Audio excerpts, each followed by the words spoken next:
We're with Doug Howard today with Remodeler's Advantage, and we're going to talk about a near and dear subject to my heart and pretty much anybody in business, particularly this day and time. Doug, you know, it has changed the path to profitability, the pathway to profitability has changed. It used to be you could go in and do a fixed cost for a project and you just give them a number, they agree to it or they don't. Or you could do a cost plus and you could, that's fairly dependable normally. You charge them a fee on top of your actual cost. And so that arrangement is fairly cut and dry. It's just almost like being hired by the hour. I personally have done a lot of that because I do large projects and I'm comfortable with it.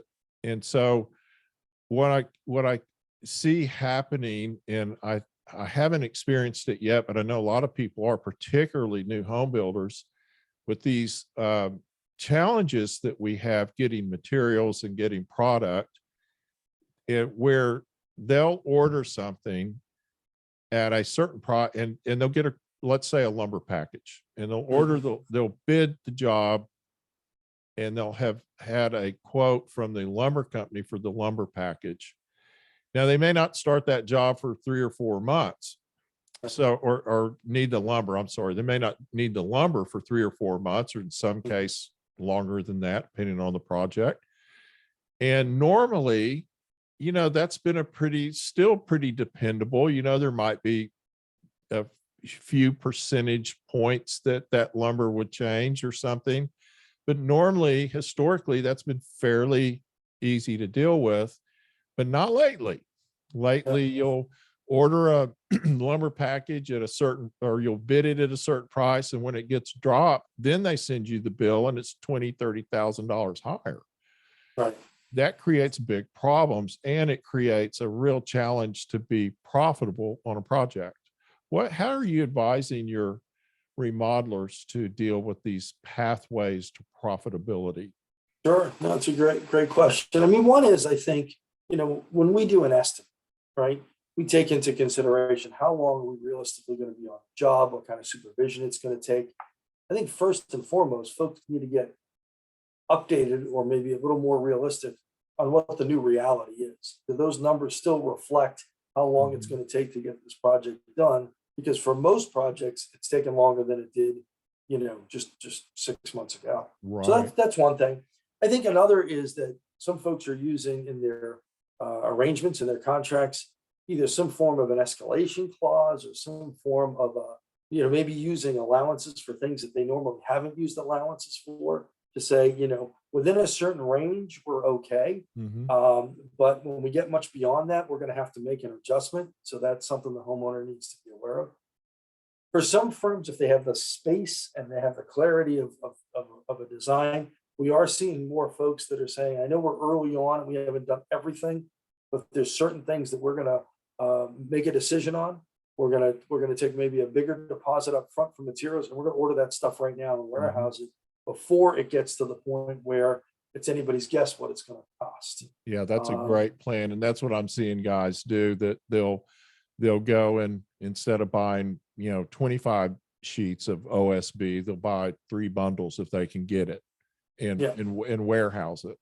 Yeah. Yeah. And, and with every one of those strategies, there's a flip side to it. You got to be careful.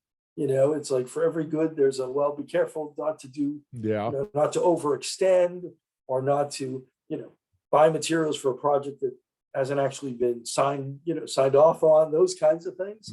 But I think as long as those safeguards are in place, I mean, it's definitely a time where people have to be a little bit creative to protect that bottom line. Right. Yeah. Now, as far as as far as the billing and that type of thing, I guess you just, like you say, you just have to sit down with the client and you have to say, here's the reality, what we're dealing with, and here's what I can guarantee you, and here's what I can't guarantee you. Yeah.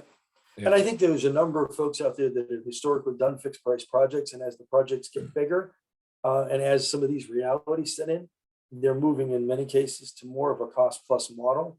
Mhm. But they got to realize too that um, that's not the fix all unless there's really good communication. So I've had some folks say, I'm doing my first cost plus project. Ooh, The customer understands, that that's the way it's going to be. But we get into the project and those bills are escalating, and the customer all of a sudden, is blindsided or feels blindsided. So it's like, okay, if you're going to go that route and you haven't gone that route before, I always talk to folks that say, go talk to some other remodeling companies that do this. Mhm. Find out where are the pitfalls.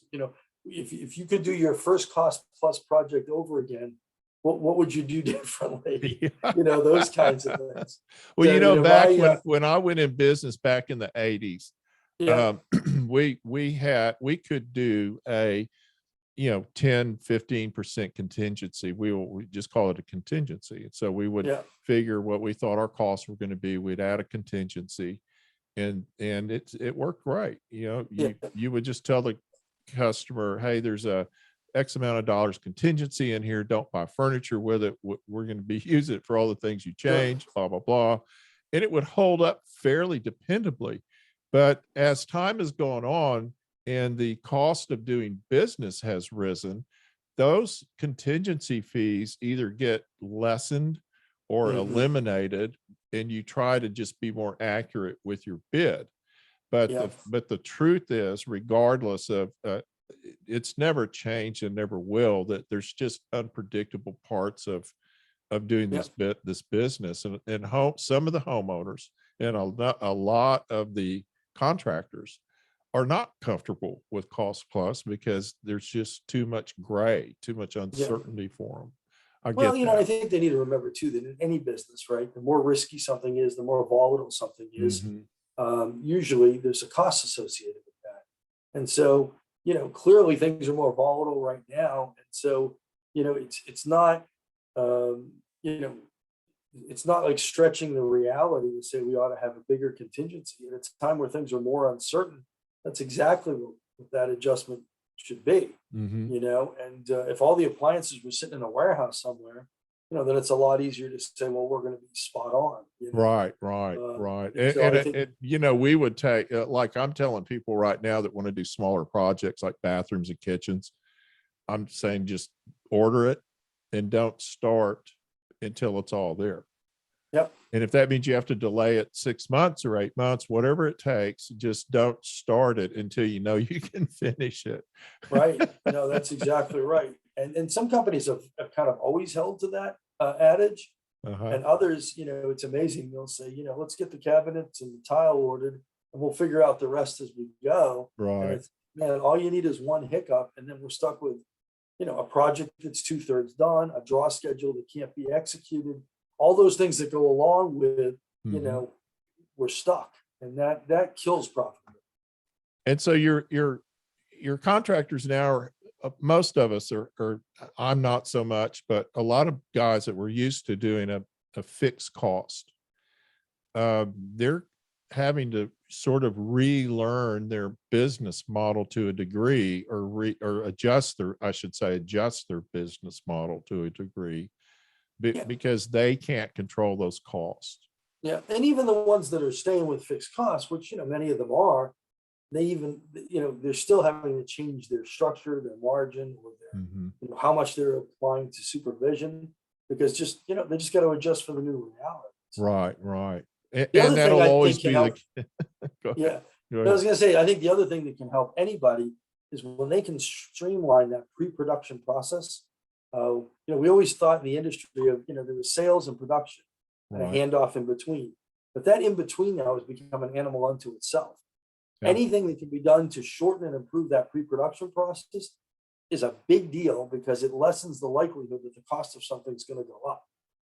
And so I think a lot of folks are really focusing on how they're staffing that, who's responsible. You talk to a lot of companies, and if I say, well, who's responsible for sales? They'll say Joe. And if I say, who's responsible for production? They'll say Harry. And I'll say, well, who's responsible for pre-production? And they'll give me 7 names, because there's a designer, an Right. estimator. Someone's got to own that if we're There's going to gotta be make a it centerpiece on that deal. Yeah, exactly. And I yeah, think we're going to see more of that. So, yeah. Well, that makes a lot of sense. Yeah. And so that's just, again, it comes down to what we're always talking about. It's upfront planning. It's upfront. Yep. That upfront work right now is probably way more important than it has ever been in the years that I've been in business. You know, we went for years and years. I wouldn't know what the heck we were going to do. People would hire me, but it didn't affect our schedule that much. Yes. Yeah. It did make us frustrated because it always I'm does sure. when that happens. Yeah. Yeah. Doug, I really appreciate you coming and spending time with us today, and we'll have some more discussions about this. It's fascinating, and you're a treasure trove of intelligence and information when it comes to remodeling, and we really do appreciate it. Thank you. Yeah. Thanks for Doug having me. Howard with Remodelers Advantage. We'll be right back.